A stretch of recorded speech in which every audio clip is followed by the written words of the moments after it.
Welcome to Gagan education hub. Gagan education hub में आपका स्वागत है दोस्तों।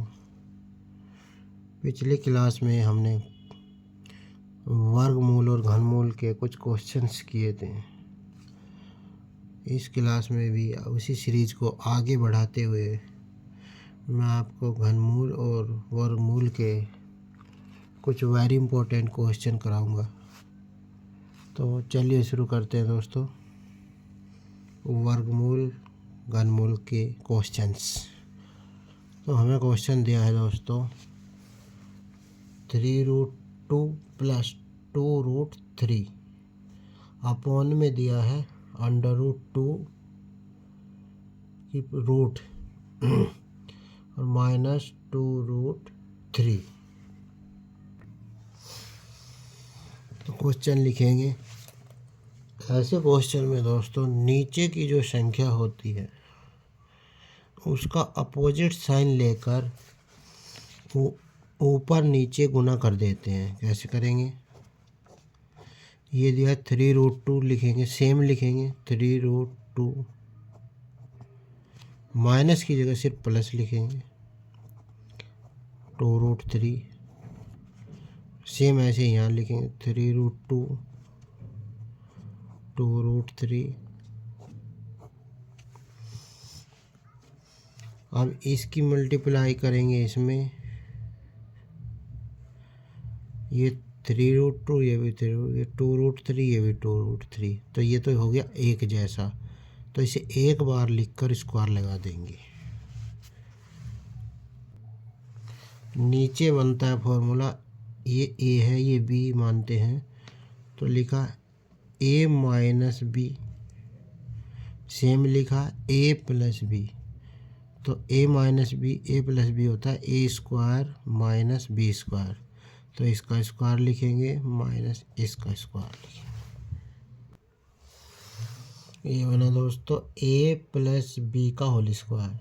तो इसका ब्रैकेट खोलेंगे तो लिखेंगे a² + b² + 2 × a × b। तो ये हो a² + b² + 2 × a × b। नीचे a² - b² करेंगे। 3 का स्क्वायर होगा दोस्तों 9, √2 का स्क्वायर होगा 2, माइनस 2 का स्क्वायर होगा 4, √3 का होगा 3। रूट से स्क्वायर से रूट हट जाता है तो सिर्फ 3 बचेगा, स्क्वायर से रूट हट जाएगा तो 2 बचेगा। और 3 तो 3 का 9, 2 का 4। 3 का स्क्वायर यहाँ पर लिखेंगे 9, √2 का स्क्वायर होता है 2, 2 का हो गया 4, √3 का होगा 3। फिर यहाँ पर 2 बिना रूट वालों की मल्टीप्लाई करेंगे। पहले 2 3 2, 2 तिया 6, 6 दूनी 12, 12। फिर है 2 √2 √3 तो लिखेंगे √6। अब यहाँ पर 9 दूनी 18, 4 तिया 12। फिर इसको आगे सोल्व करेंगे। 9 दूनी 18 और 4 तिया 12।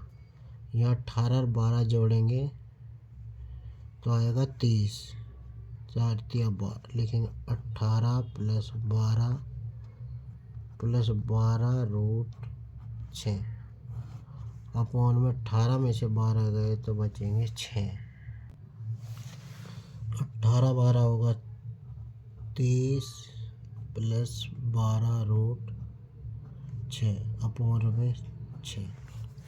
अब ये 6 दोनों के अपॉन में है, यहाँ से लेकर यहाँ तक एक ही डंडा लगाया तो ये इसके भी डिवाइड में इसके भी, तो इसको डिवाइड करेंगे 30 को तो लिखेंगे 30/6, 12 √6/6।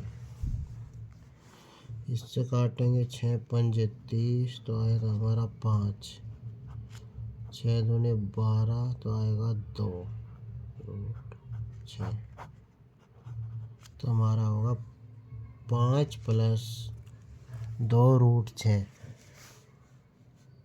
तो ऑप्शन ए हमारा आंसर होगा 5 प्लस 2√6।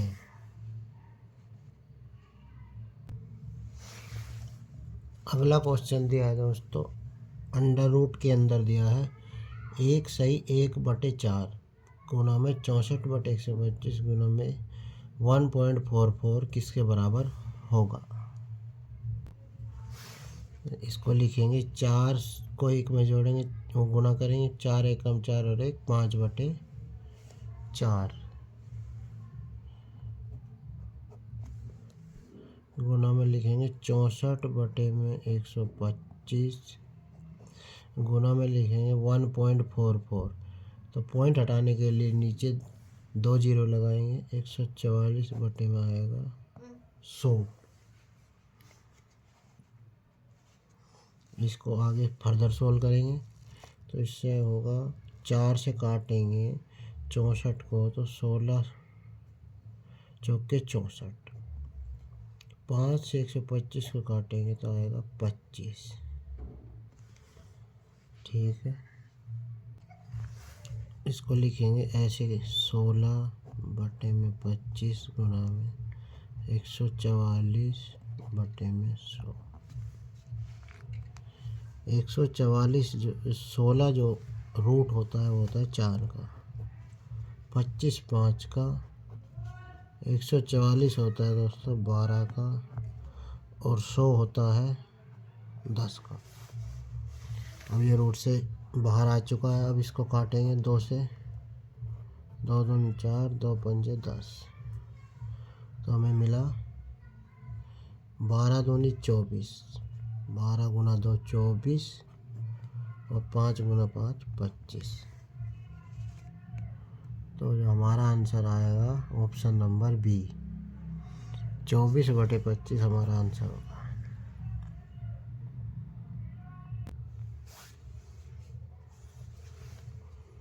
अगला क्वेश्चन दिया दोस्तों, 120 तथा 300 के बीच कितनी पूर्ण वर्ग संख्याएं होंगी। तो 120 तक कितनी पूर्ण वर्ग संख्या होंगी ये निकालना है। तो यहाँ जो शुरू होती है 120 के बाद, ये 100 एक पूर्ण वर्ग संख्या है, तो 100 10 का होता है। और इसके बाद जो आएगी पूर्ण वर्ग संख्या 100 के बाद होगी 11 का 121।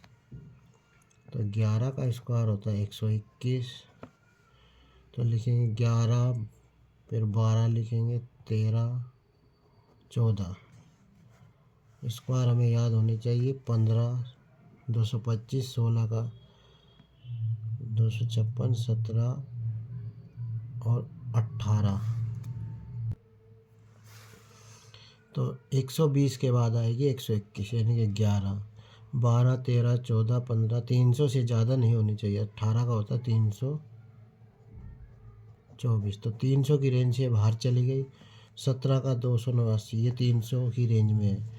120 से 300 के बीच में यहाँ से संख्या 120 के बाद आती है 121, और 300 से जो पहले आएगी ये तो आएगी नहीं, तो ये होगी।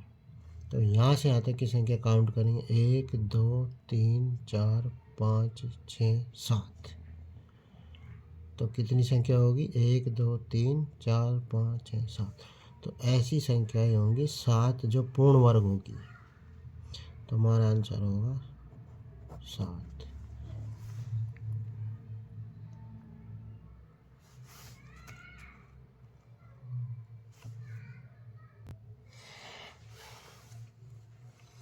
अगले क्वेश्चन में दिया दोस्तों, 675 को किस छोटी से छोटी संख्या से गुणा किया जाए ताकि प्राप्त गुणनफल एक पूर्ण घन संख्या बन जाए। तो पूर्ण घन बनने के लिए शर्त क्या है दोस्तों, कि 3 3 के पेयर बनने चाहिए। 1 हो 2 हो कोई मतलब नहीं, 3 होने चाहिए। तो इसके पहले फैक्टर करेंगे, 3 से करते हैं, 3 दूनी 6, 3 दूनी 6, 3 पंजे 15। फिर 3 से करेंगे, 3 सते 21, 3 पंजे 15। फिर 3 से करेंगे, 3 दूनी 6 25। फिर 5 से करेंगे 5 5 25, 5 से करेंगे 1। तो इसके जो फैक्टर आए टोटल वो लिखेंगे 675 के फैक्टर। तो पूर्ण घन बनने के लिए क्या कंडीशन है दोस्तों, 3 3 के पेयर बनने चाहिए। 3 के 1 2 3 पेयर है, इसमें 1 2 अगर 1 5 और मिल जाए, 1 5 और मिल जाए इसमें तो पूर्ण घन बन जाएगी। तो इसमें किस संख्या की गुणा करनी होगी, 5 की। तो इसका आंसर होगा 5। अगर इसमें 5 की गुना हो जाए तो ये पूर्ण घन बन जाएगा। इधर भी करने पड़ेगा। तो इसका आंसर होगा दोस्तों 5। नेक्स्ट क्वेश्चन दिया है, क्यूब रूट दिया है 1 माइनस 91 बटे में 216। तो इसका आंसर होगा, इसको सॉल्व करेंगे तो 216 की मल्टीप्लाई 1 में करेंगे 216 आएगा, और माइनस 91 करेंगे तो लिखेंगे 216 माइनस 91 अपॉन में 216। फिर 125 के फैक्टर करेंगे तो लिखेंगे 5 गुना 5 गुना 5। फिर ऐसे 216 के फैक्टर करेंगे 6 गुना 6 गुना 6। और क्यूब रूट में 3 संख्याओं में से एक संख्या बाहर आती है। तो यहाँ पर 3 जोड़े हैं, यहाँ पर भी 3, तो यहाँ ऊपर से आएगा 5 और नीचे आएगा 6। तो इसका आंसर होगा 5 बटे 6।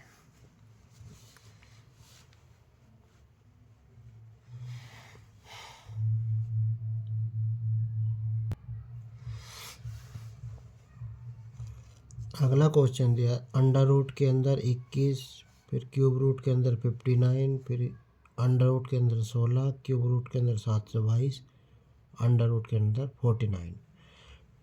तो ऐसे क्वेश्चंस को हमेशा पीछे से करेंगे।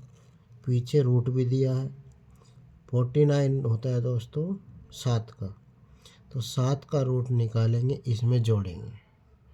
तो इसमें जोड़ देंगे तो हो जाएगा 729। तो यहाँ तक हो जाएगा 729। 49 का रूट आएगा 7, 7 इसमें जोड़ेंगे तो यहाँ तक हो जाएगा दोस्तों 729 का क्यूब रूट। 729 के फैक्टर करेंगे तो ये 9 का क्यूब रूट होता है दोस्तों। 729 9 का क्यूब रूट, 9 गुना 9 गुना 9। तो 729 9 का क्यूब रूट होता है दोस्तों। तो 9 यहाँ से यहाँ तक का जो रिजल्ट आया वो आया हमारा 9, और 16 में 9 ऐड करेंगे तो होगा 25। तो 25 का रूट होगा 5। इसका जो रिजल्ट आएगा दोस्तों होगा 5। 5 यहाँ तक सोल्व हो गया दोस्तों। तो 59 में 5 ऐड करेंगे तो 64 होगा, और 64 होता है दोस्तों 4 का क्यूब रूट। तो 59 5 64, 64 का क्यूब रूट होता है 4, तो 4 यहाँ तक आया। 21 में 4 जोड़ेंगे 25, 25 का हमें स्क्वायर रूट निकालना है। तो 25 का स्क्वायर रूट होगा दोस्तों 5। तो इसका आंसर आया दोस्तों 5।